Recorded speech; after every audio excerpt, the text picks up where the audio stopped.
Utah legislators might get rid of ranked choice voting in the state, but how does it work and how do Utahns actually feel about it? And if we are selecting winners who represent a very narrow group of the electorate, that's problematic. And so ranked choice voting helps avoid those problems. We explore arguments for and against this voting method and discuss survey data showing how Utahns actually feel about whether or not to keep ranked choice voting as an option. You're listening to Defending Ideas. Defending Ideas is a weekly podcast produced by Sutherland Institute. On this show, we are committed to renewing the principles of common sense conservatism, making you a better champion of sound ideas. Welcome back to another episode of Defending Ideas. I'm your host, Nic Dunn, and this week we're talking about elections and more specifically how we vote to elect our representatives, something that's very central to what it means to be an American. And so it's important that we talk about it whenever there's discussion around changing, refining, and hopefully improving the way we cast our ballot for our elected representatives.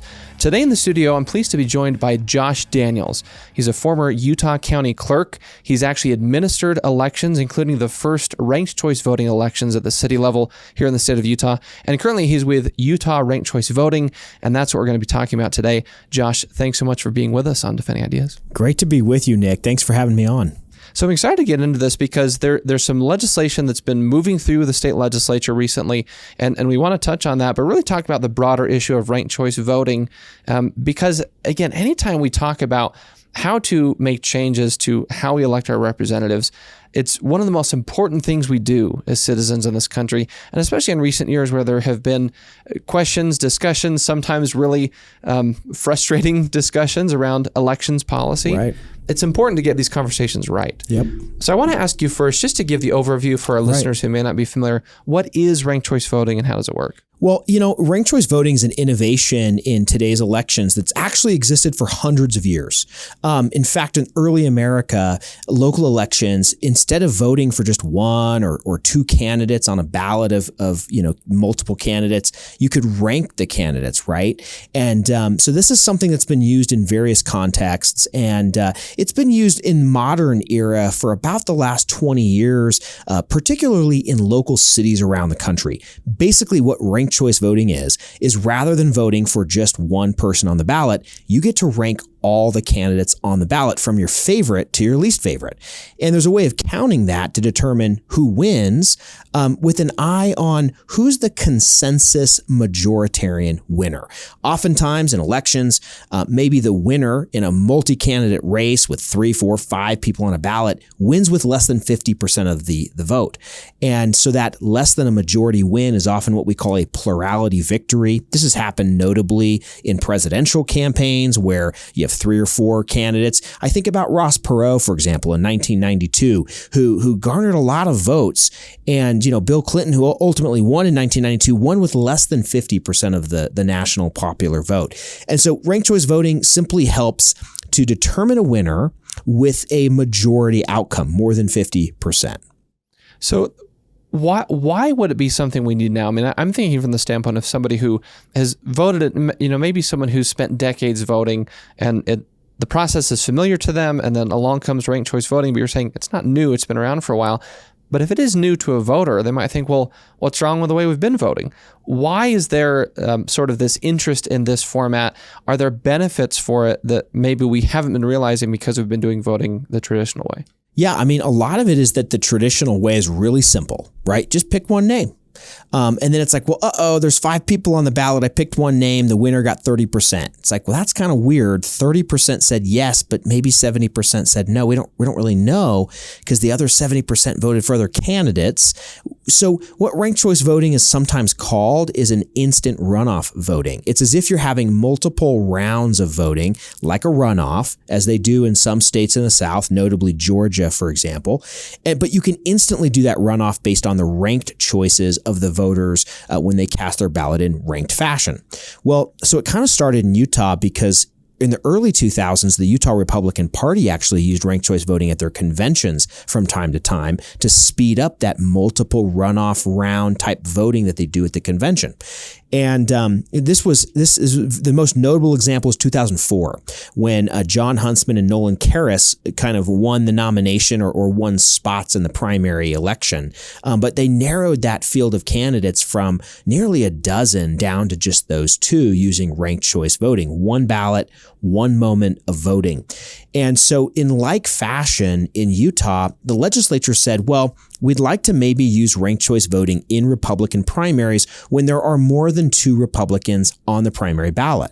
But what we wanted to do was to start out with a pilot to see how implementing this type of voting could work at the local level. So we'll allow cities to use ranked choice voting.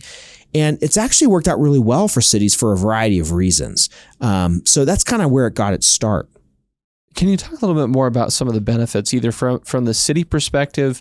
I've heard some folks talk about it being able to save money. It can be more efficient. Right. And then even as you kind of got into, but from the voter perspective, why would a city look at this and say, let's use ranked choice voting? And why would a voter say, hey, I actually like ranked choice voting when it comes to me casting my ballot? Well, so from the city perspective, there's a couple of reasons. The first is that in Utah, our city elections are nonpartisan. People don't run as Republicans or Democrats for city council.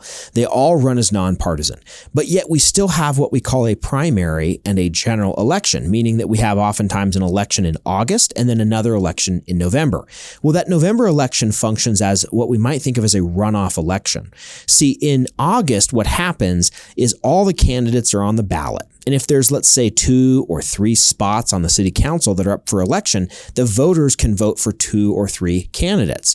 And then the candidate field is narrowed down to just 2 candidates for each open spot. So you might end up, for example, in a general election with 4 candidates running for 2 city council spots, right? Well, okay, so what if 5 candidates run for city council for 2 spots? That by law necessitates that the city runs a primary election in August. So that means the city has to pay for ballots, has to pay for postage, has to pay all the costs of administering election in August to simply narrow the field of candidates from 5 to 4 for the November election. Well, with ranked choice voting, cities have the option to say, you know what, we're just going to have an election in November. We're going to put all 5 names on the ballot in November. We're going to let the voters rank them 1 through 5. Or 1, 2, 3, whatever you want. Voters don't have to rank all of them, but they can rank as many as they like. And then based on that ranking process, we can figure out who the top 2 winners are. We don't have to worry about having this election that we pay for in August and then that election in November, right? And one of the advantages there is that more voters typically participate in the general election in November. Very few voters participate when it's August and you're on family vacation. So those are some of the sort of technical advantages that cities can gain. Now, from the voter perspective, voters actually like ranked choice voting because oftentimes politicos might see elections or candidates as polarized, A versus B, red versus blue. But voters see lots of shades of colors and voters have different preferences. And sometimes voters don't want to have to just pick, to vote against somebody or vote strategically. With ranked choice voting, you don't have to worry about any sort of voter strategy. You can simply be authentic about who your favorite candidate is, who your least favorite candidate is, rank them accordingly. And then, the winners are determined based on those collection of preferences of all the voters. And I think that's easier for voters to really think about candidates. Politicos might think of things as white and black and, me versus you and one tribe versus another tribe. The reality is a lot of that stuff is lost on voters. Voters might have a few ideas they care about, and they compare candidates one against another, and they naturally are ranking them on a spectrum of sorts. And so the ranked ballot gives the voter the opportunity to actually vote in that very authentic kind of way. So you're obviously you're an advocate for this approach. You see some benefits, and you've been doing a lot of work here in the state to help advance that idea forward. Obviously, you hear the criticisms or the concerns. Yep. What have you heard? Maybe even start by can you steel man the other side? Sure. But then how do you respond to those? Help us sort through what some of the concerns are. Are they valid? And what is the right response? So, some of the concerns are it's new, it's different. I'm not familiar with it, right? Okay, that's fine. I can understand that. Some people might say it's confusing, right? I think the thing that's confusing isn't so much the ballot. It's really confusing when if a voter looks at voting as a strategic act, they may not know enough about how ranked choice voting works to understand how are the winners selected and which, if any, strategy do I need to employ. And sometimes it's a little bit too hard to believe for a voter that there is no strategy. Just rank them the way you like them. It's like, no. Every election, every political endeavor, there's a strategy, right? No, there's not. Just rank them, right? So some of those things lead to this idea that it might be confusing. Certainly, if you have a lot of candidates running, one of the challenges is that voters feel like, oh, well, I have to have an opinion on all 10 of these candidates. Therefore, I have to do this research on all 10 candidates, which would be ideal, but it's not necessary. Obviously, if you research 6 of those candidates, and historically you only would have researched 2, you might be better off and more well-informed, and your vote might matter a little more. But those are some of the arguments, is that, well, it's a lot of homework. I feel as a voter, like I have to have an opinion on all 10. I have to have a preference. Well, that's not exactly true. You don't have to rank them all. Certainly you're invited to do so. People think it might be confusing. We've polled people and done some tests with the ballots and haven't found it to be widely confusing, but that's a common argument. One of the other arguments is just the sort of the political strategy, right? Those in the political space feel like it's easier to just draw simple lines between 2 polls or 2 options and to just give voters binary choices. Binary choices are easier, but what we find is even in partisan general elections, you often have more than 2 names on a ballot. And so elections are not always binary in that way. Another thing that ranked choice voting incentivizes, this is an advantage, but some people also think it's bad, is that it kind of incentivizes the candidates to run in more collaborative ways and to be less polarizing, because there's an incentive to not tear down your opponents in the event that those voters that like your opponents might like you less if you tear down those opponents. And so it kind of encourages a little more collegiality. Some people would say that's good.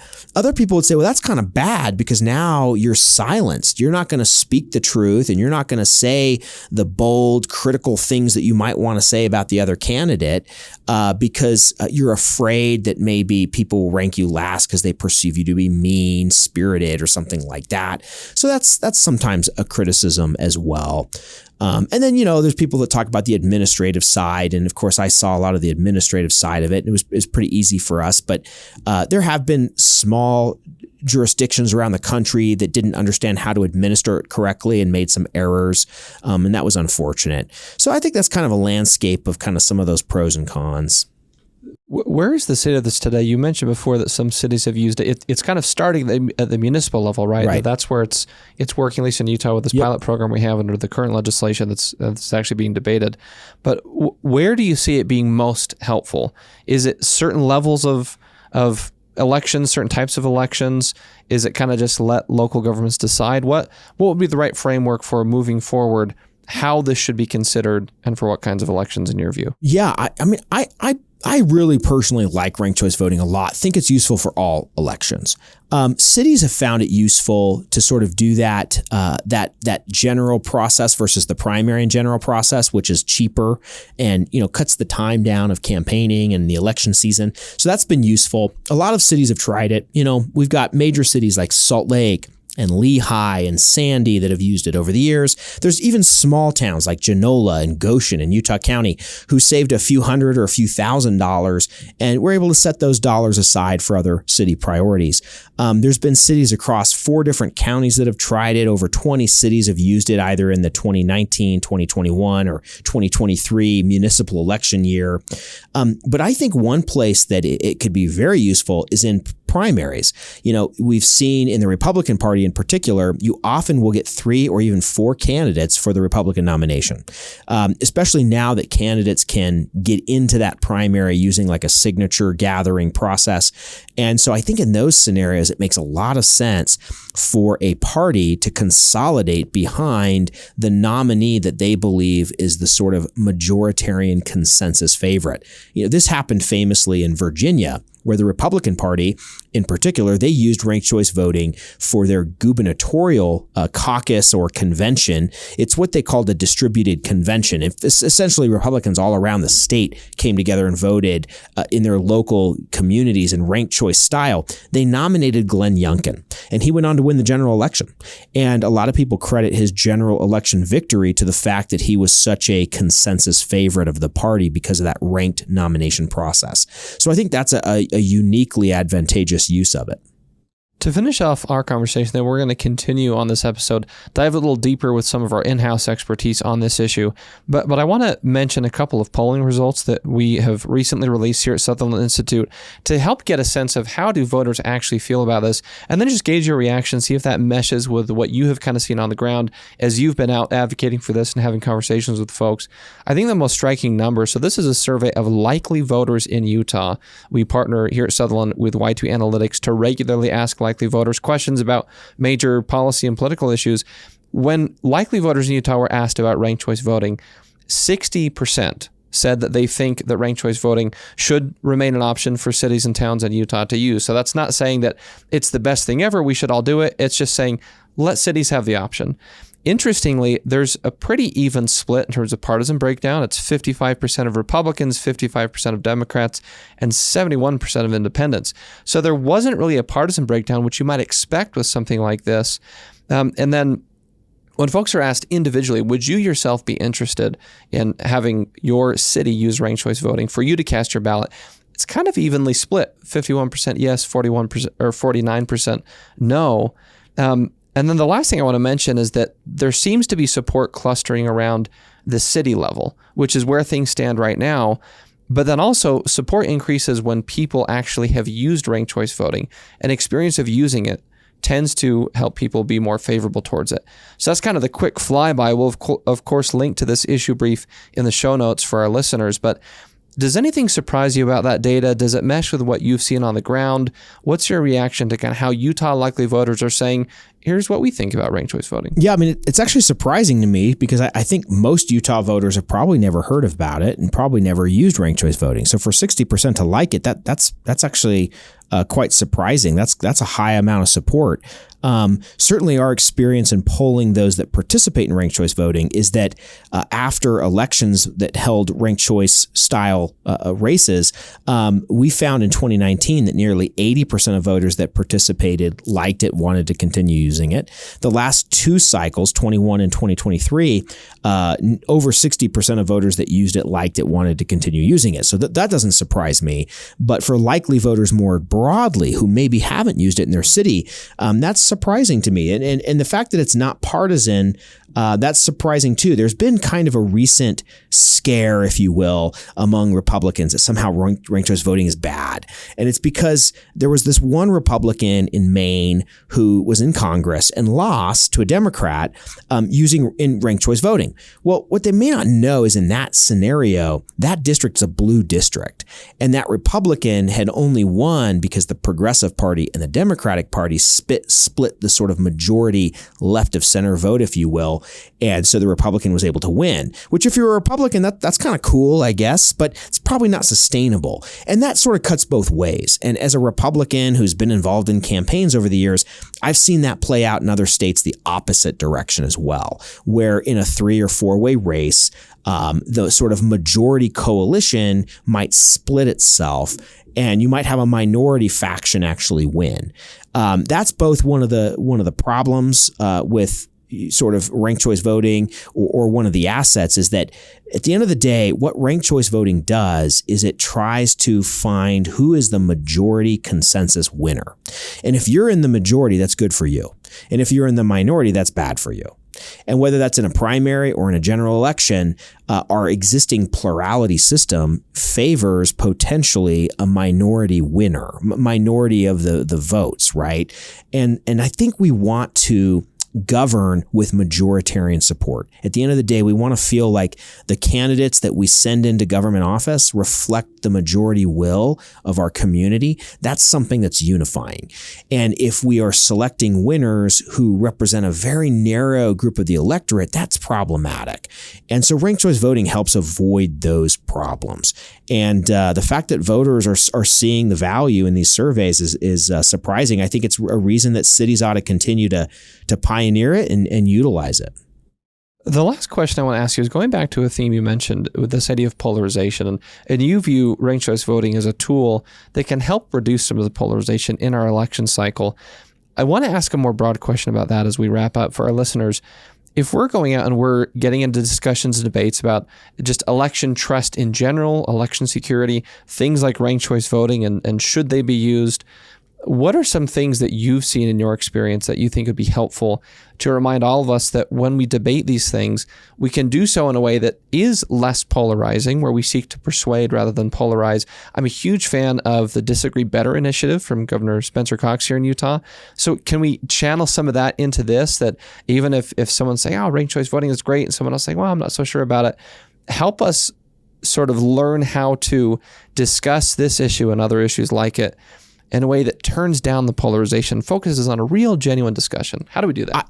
Well, I think ultimately, always the way you turn down polarization is you have to focus on your why, right? At the end of the day, when you can better understand the other person's value set, what they value, that will better help you understand why they think what they do.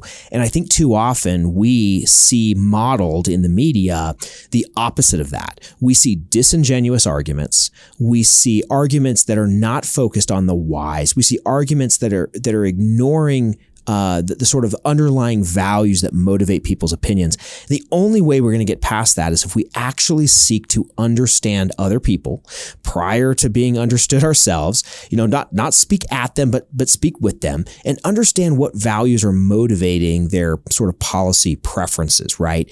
At the end of the day, most decisions are not binary. There's not an A versus a B, but that's what makes for great media. It makes for, really sexy news stories. But at the end of the day, ranked choice voting is an example of saying politics are not binary. It doesn't have to be A versus B. Everything's a spectrum. There are trade-offs. Some things might be better than others. It depends on what you value and how you value things. And I think what we have to have in our conversations is, what do you value and why do you value it? And so I've tried to engage with opponents of ranked choice voting by better understanding what they value. Some of them value a minority win because they say, you know what? My viewpoint is so important. I think it's the right viewpoint. I recognize I'm in the minority. And because of that, I recognize I can't win because I'm in the minority. And so ranked choice voting scares me because I know that I couldn't win with my viewpoint in ranked choice voting because I don't represent a majority. And I would say that to people like that, well, that's illuminating. Maybe you need to adjust what you're focusing on, or adjust how you're advocating for your policy preference to garner a majority coalition for your viewpoint, rather than just try to win through some strategy in a 3 or 4-way race with a minority faction coming to power in a plurality victory, right? This is, I think, the virtue of ranked choice voting, but it's also the virtue of just understanding politics as a spectrum and as a series of trade-offs where people value different things differently. Well, Josh, I want to thank you for your time. It's really helpful to help our audience better understand this issue of ranked choice voting, and helpful to dive deeper into some of the arguments in favor of it and understand your why, and kind of here's why this could be a really beneficial thing in your view for cities and for voters. So I just want to, again, thank you for your time talking with us about all of these things. Hey, great to be with you, Nick. Thanks for having me on. Well, we're going to take a quick break before we continue the conversation with some in-house expertise talking about some additional information that can help make sense of the discussion around ranked choice voting. This is Defending Ideas. We'll be right back. Sutherland Institute is an independent, nonprofit public policy think tank based in Salt Lake City, Utah. Our mission is to defend the principles of the American founding and strengthen the institutions of civil society essential for those principles to endure. Sutherland provides research, events, and multimedia to policymakers and the public to promote the principles of faith, family, freedom, opportunity, and responsibility. Visit sutherlandinstitute.org.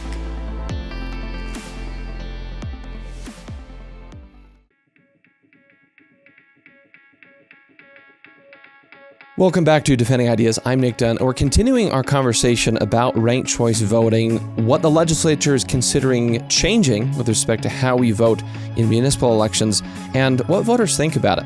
We're joined now in the studio by Derek Monson. He's the Chief Growth Officer here at Sutherland Institute. He also leads our policy team and has actually done a lot of extensive writing and research about ranked choice voting. Derek, thanks for coming back to the podcast. No, glad to be here.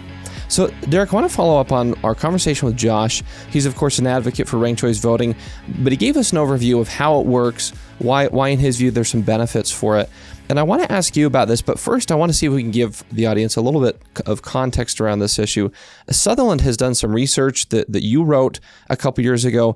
It's this paper we'll include in the show notes, The Benefits and Drawbacks of Ranked Choice Voting.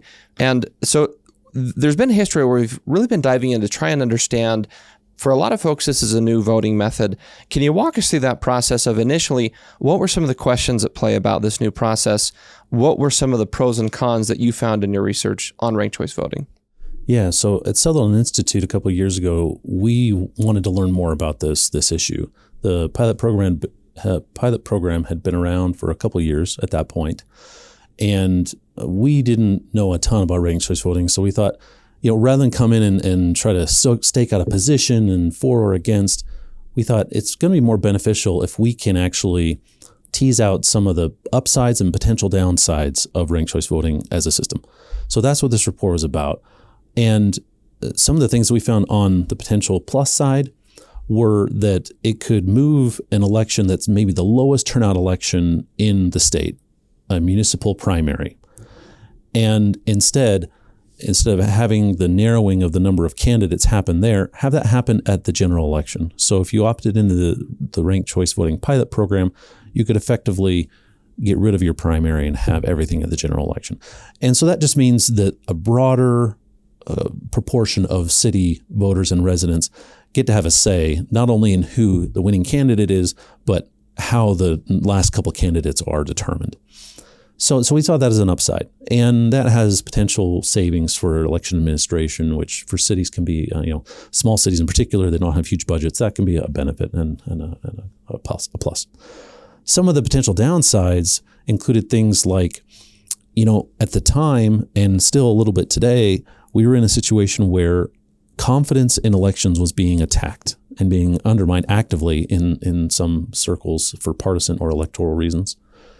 And so switching voting systems, particularly if at the time there was consideration to expand ranked choice voting to other elections like state partisan primaries and things, the timing of that shift might not be the best, right? If there's already open questions about how elections are run and maybe reasons for people to potentially lose confidence in elections, switching to something that's new, that will have a learning curve to it, that at first might seem a little confusing because it's just new, that might actually exacerbate that concern.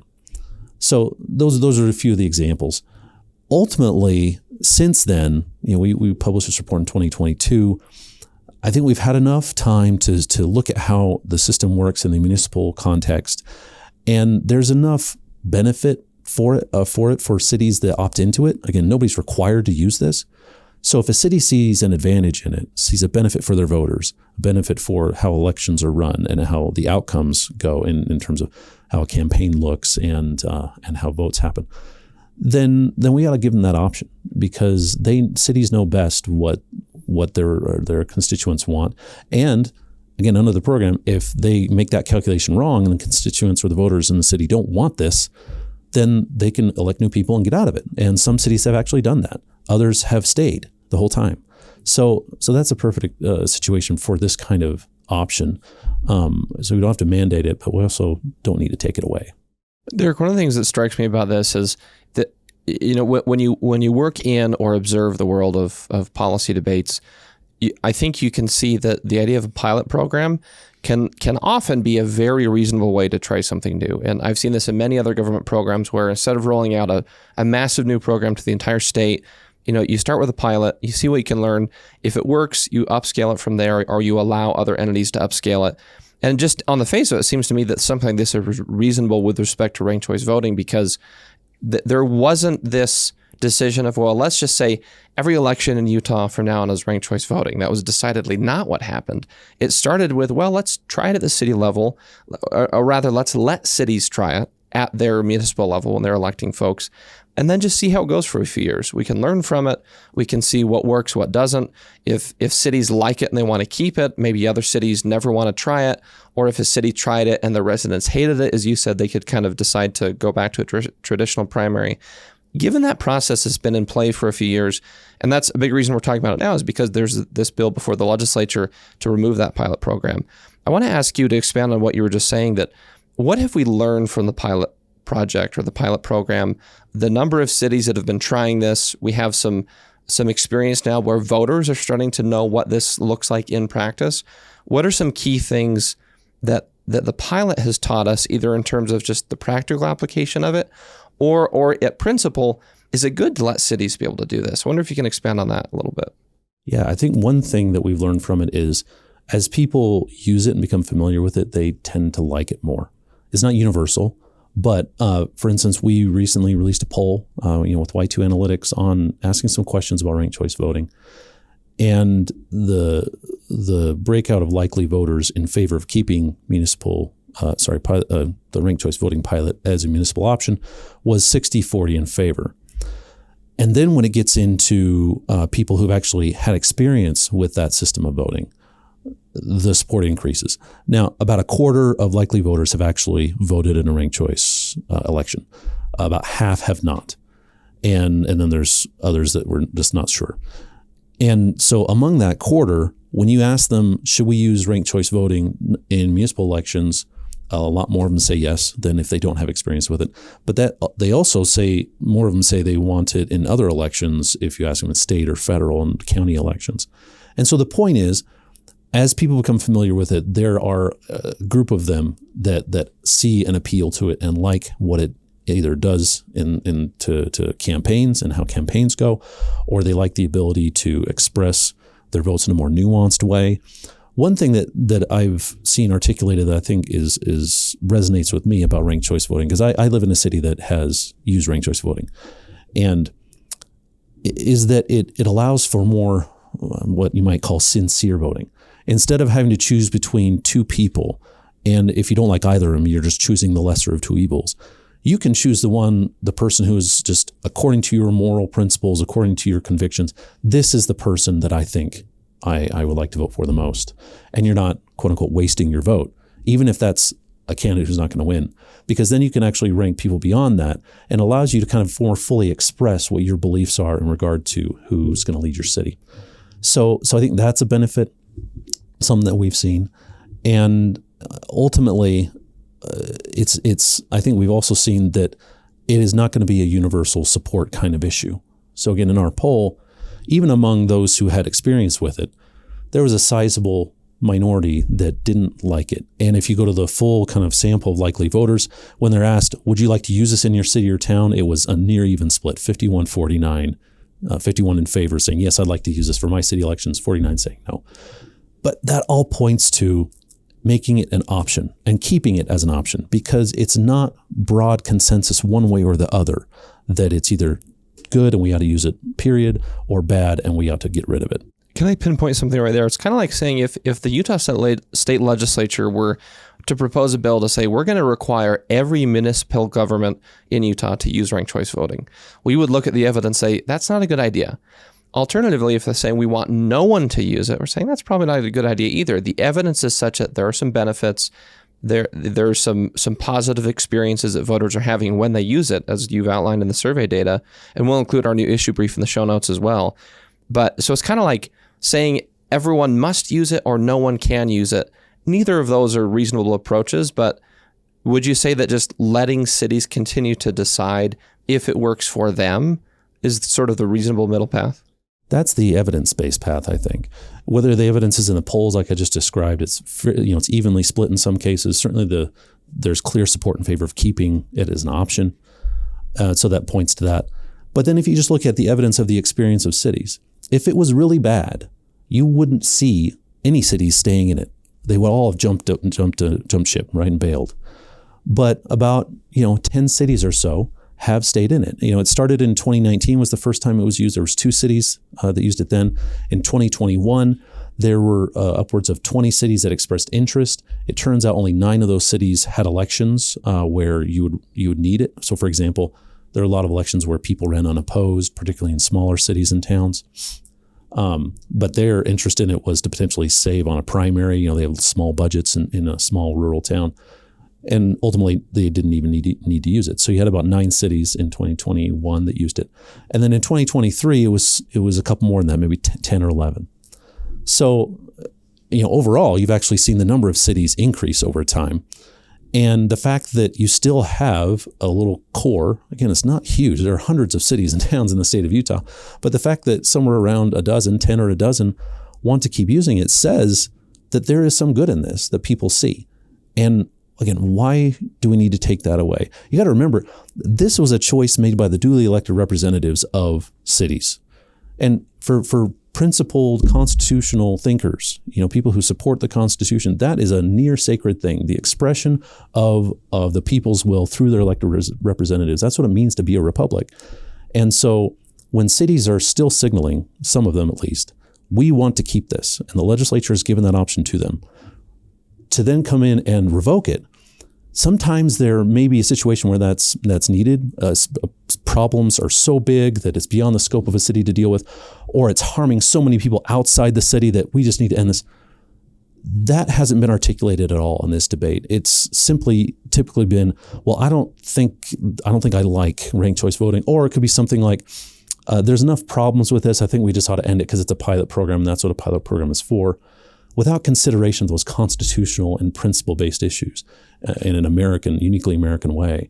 And so, again, it all points back to, we got to keep this. This is the reasonable evidence-based path forward.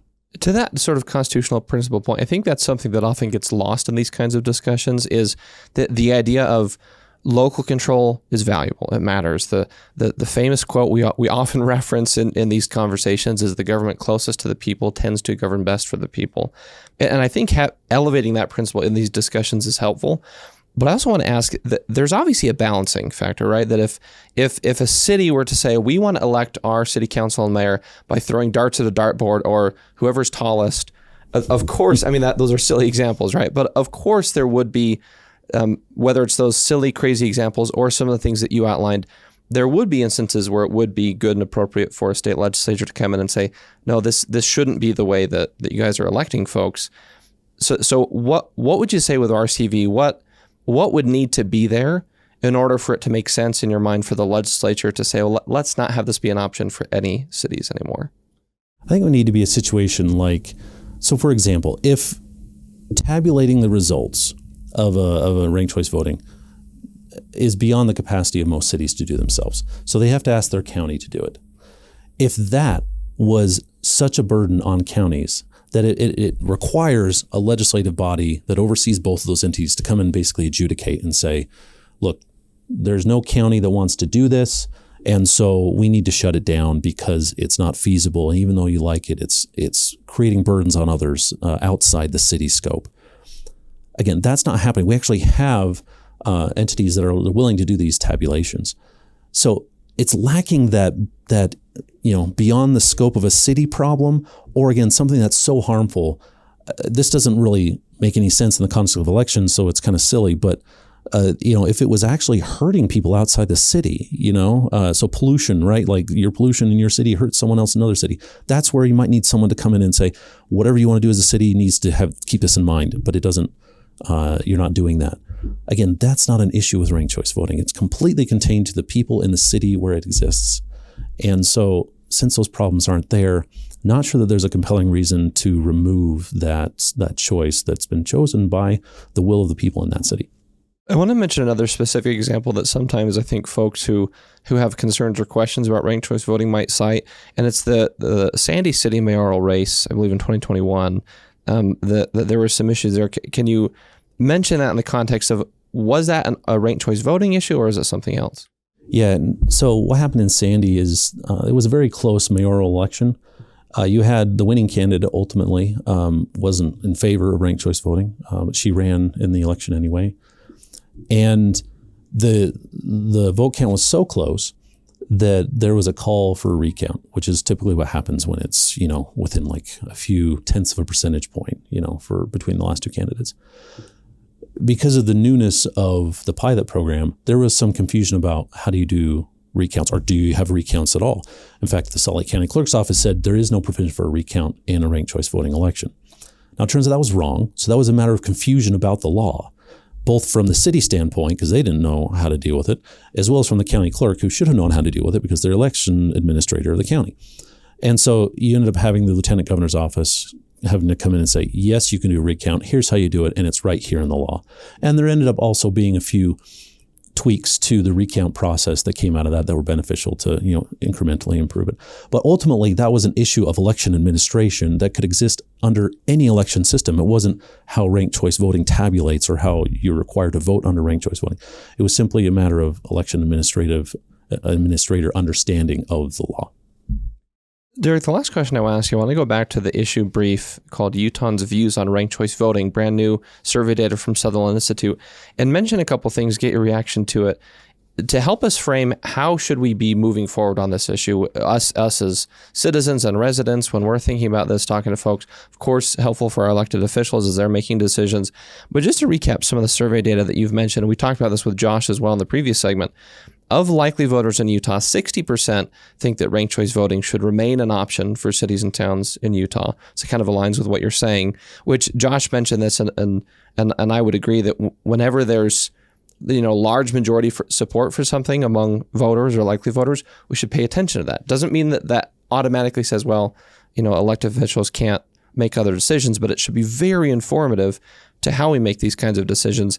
And strikingly, the support is pretty bipartisan. It's 55% of Republicans, 55% of Democrats, and 71% of independents or other that all say, yeah, let it say an option for cities.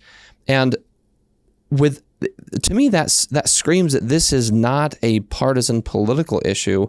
It can sometimes feel like that, especially during election years, especially when they're contentious election years.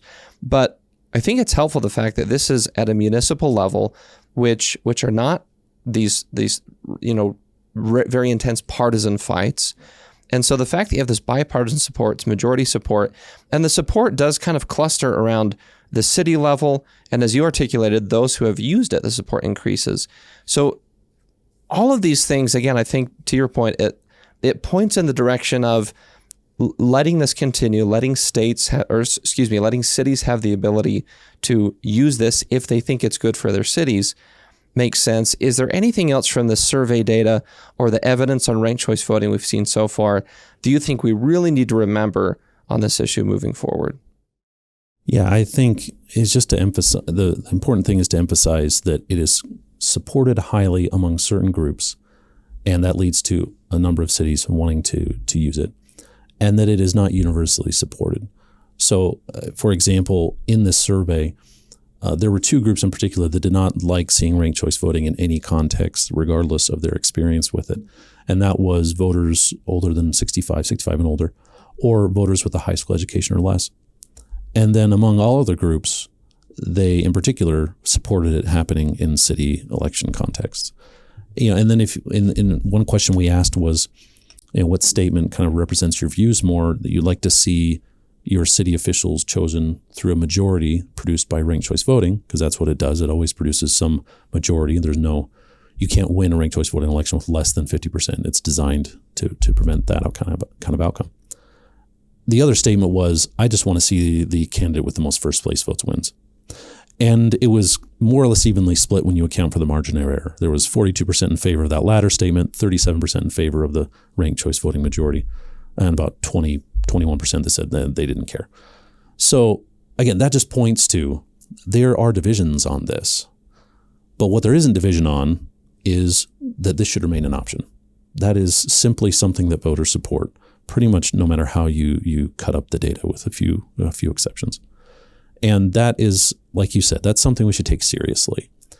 Just because you don't like ranked choice voting, it's not your preference, kind of seems to be a weak argument to put against a large majority of the voters wanting something, especially when cities are expressing that interest themselves. And so again, I think it comes back to how much respect and seriousness do we give to how our Constitution was designed to promote self-government through our elected representatives? Do we take that seriously? Then we have to take the fact that cities want this seriously. And it's not enough simply to say, I don't like it, or that I think it could work better. But, it's a tough thing because elections are high stakes things. And I get that, there's concerns about ranked choice voting, and some of those concerns are legitimate. But that's why the pilot program or keeping it as an option makes sense. Ultimately, I think the best solution on this is simply to end the sunset date on the pilot program and leave it as an option for cities. And they can opt in and opt out as they choose. But short of that, we at least ought to let the pilot program run its course. And we could continue to refine ranked choice voting as it progresses, right? If questions or concerns come up, it doesn't mean that we can't improve over time. And that's already happened. Again, in the case of how recounts work in a ranked choice voting election, that's already, some of that tweaking has been done. And maybe there should be some more tweaks to it. There's been debates brought up about, again, actually in the city where I live, there were 15 candidates on the ballot. And maybe in that kind of scenario, we shouldn't just allow no primary to happen, because that becomes overwhelming for voters in the general election. So again, we could tweak it and change the administration of it in certain ways. But as long as cities are expressing through the constitutional means available to them that they want it, then we need a really compelling reason to take it away. Well, Derek, we appreciate coming on and helping share some of your expertise and the work that you've done, that Sutherland has done on this issue. We'll include links in the show notes to the policy paper, the benefits and drawbacks of ranked choice voting, and our new issue brief, Utahns' Views on Ranked Choice Voting, that has this brand new survey data of likely voters. And we'll, of course, watch this issue as it progresses. And Derek, just appreciate your time and expertise on Defending Ideas. Thank you very much. Well, we have one more quick break before we leave you with some final talking points. This is Defending Ideas. We'll be right back. Sometimes it's hard to keep up with the latest policy debate that affects your life. The solution? Subscribe to Sutherland Institute's weekly newsletter, where you'll find in-depth insights from seasoned policy experts, compelling multimedia, and advance notice of special events. Visit sutherlandinstitute.org. Welcome back to Defending Ideas. Before we close off this episode, there's just a few key points that I captured in my notes that I think can be our talking points on this issue moving forward. The first concept is that we need to recognize how we vote matters. It's one of the most vital things we do as participants in self-government. So whenever there's conversations about changing or hopefully improving the process for how we cast our vote come election time, we need to have those conversations grounded in sound principle, on solid data, and based on practical experience as far as what works for different elections and for voters. And to that end, I think there's a lot of value in allowing cities to have the ability to choose whether or not to adopt or keep ranked choice voting. The survey data we went over today showed that there are some strong pockets of support, a majority of likely voters in Utah saying, yeah, let it stay an option for cities. But keeping it at that local level where they have the option could have some value for those voters if they feel like it's beneficial, as manifested through their elected representatives, and as we continue to learn about new ways to cast ballots and ways that can help enhance our civic participation as citizens. Well, that will wrap up this episode for us. We hope that you feel better equipped to defend some of the ideas we talked about today. If you like this episode, please subscribe to Defending Ideas on Apple Podcasts or Google or Spotify, all the major platforms, wherever you like to get your shows. Just search for Defending Ideas and click that subscribe button. You can also watch on YouTube for full episodes and find short clips that you can use in your conversations and share on your social media platforms. Remember, visit defendingideas.org for all of that and more. We want to thank you for spending some time with us today. If you want to support the broad work of Sutherland Institute, please visit sutherlandinstitute.org/donate. That'll do it for us from the Sutherland Institute in Salt Lake City. I'm Nic Dunn. We'll see you next time.